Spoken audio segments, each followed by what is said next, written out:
As we move into the second part of 2020, late spring, COVID was in full swing, and we were hunkered down at the compound. We're beginning to build things up, living full-time in the travel trailer, learning more and more every day as we went. We made a point to collect building materials as we went into town. Here we collected a bunch of pallets. I tried to clear the field with this contraption. It was a pallet with mesh on it. It worked at first, but then I discovered a new way.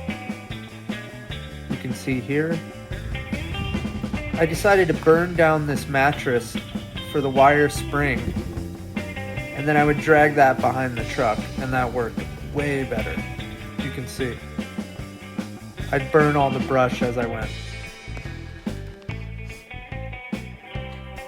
As you can see, the budget was still low, and we're just making do with what we have. Off-grid life is a lot of that. If it's not one thing, it's another. Just constantly keeping up on your systems. In the desert, you're constantly getting water. We know it's not ideal to constantly have to be hauling in water, but at the time, it's what we had to do. Off-grid is all about experimentation, and in this case, we began to grow vegetables. And it worked. They started to grow. But there was a lot we needed to learn about the utilization of what water we had. Here's an example. Okay, so the water from our sink, from how we wash our hands, all comes into this. We don't use the inside bathroom, but so it runs down this, ran it under the ground, down into here, over there, and this is the best part.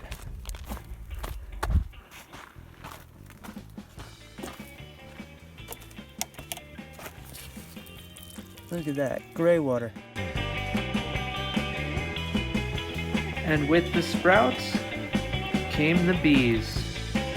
That's when we began to realize maybe we could work with bees as well. You'll see later on.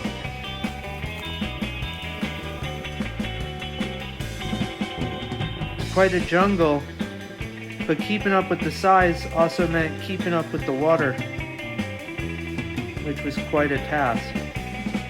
With every setting sun came a new challenge. In order to not only survive, but also to thrive, we had to constantly be on top of things. And so the desert moved, whether we moved with it or not. Spring came and moved into summer. With the summer came another wave of heat that you always forget about until it's back.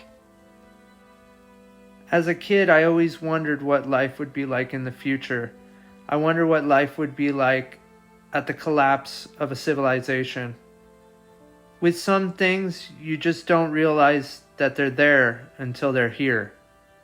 And I think in some ways, that collapse has come. And at the forefront of this collapse is a clash between technology and survival, between what is real and what is in the cyber reality. And for some of us, our primitive nature calls so loudly that you will find us on the fringes of society, searching and exploring different ways to define our freedom. And through this journey, we find connection and balance between ourselves and the land. Although this lifestyle has been a choice for us, in some ways it also is not. For people like us, we have trouble functioning within a society where you're constantly bombarded and overstimulated by ads and things being marketed to unhealthy lifestyle choices. Out here, we have a break from the corporate tyranny, and it allows us to find appreciation not only within ourselves, but ultimately with the stewardship of this land.